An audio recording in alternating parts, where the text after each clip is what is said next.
अब कथा ये सिखा रही है, आदमी जब बहुत अकेला हो, दुखी हो, परेशान हो, तो उसे संतों के चरणों में जाकर के ज्ञान की बातें सुननी चाहिए, सत्संग सुनना चाहिए। सारे कष्ट को, सारे दुख को, जो दुख कभी खत्म ना हो, ऐसे भी दुख को सत्संग मैट देता है, उसे खत्म कर देता है। देखिए, पति मर जाए पत्नी भूल सकती है, पर माँ का पुत्र मर जाए तो माँ कभी उसे भूल सकती। इतना जटिल, इतना भयंकर दुख होता है ये पुत्र की मृत्यु का, पर सत्संग में उतनी ताकत है कि माँ को भी उस भयंकर दुख से मुक्ति सत्संग दिलाता है। इसीलिए संपूर्ण दुखों का विनाश सत्संग से होता है।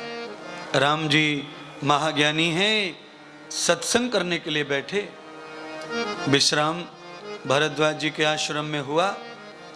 तभी पार्वती जी को कथा सुनाते हैं कुंभज ऋषि। हे देवी सती, अयोध्या में राजा दशरथ की मृत्यु हो चुकी है। वशिष्ठ मुनि हैं, तीनों रानियां हैं और कोई नहीं है वहां। सुमंत जी रोते बिलखते रथ वापस लेकर अवधपुरी को वापस पहुंच गए।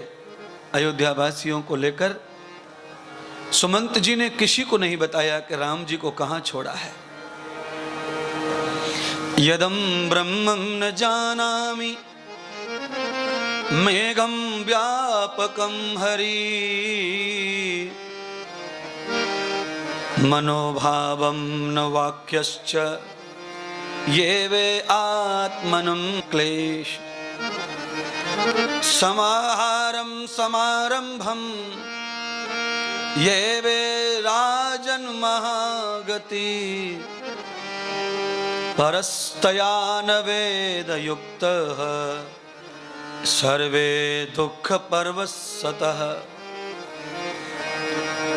कुंभज ऋषि कहते हैं सती को, भगवान शंकर पार्वती जी को कह रहे हैं, हे देवी, आज राजा दशरथ की ऐसी दुर्गति हो गई है कि अग्नि संस्कार करने वाला एक भी बेटा मौजूद।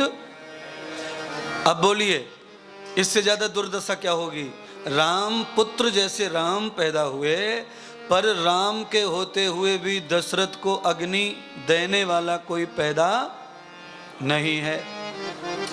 4 पुत्र हैं और हम क्या करते हैं, हम एक बेटे के लिए रोते रहते हैं, एक तो हो जाए, एक तो हो जाए।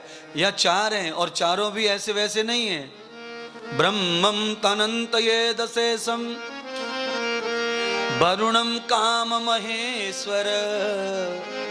ओहो, चारों के चारों पुत्र कैसे हैं। एक शेष के अवतार हैं, महेश के अवतार हैं, वरुण के अवतार हैं और विष्णु के 4 पुत्र ऐसे हैं। हमारे घर में जो पुत्र हैं वो कहां से आए हैं कोई नहीं जानता, पर इनके बारे में तो सब जानते हैं। ऐसे पुत्र भगवान भी पुत्र के रूप में आ जाएं तो भी हमें कर्म का फल भोगना ही पड़ता है।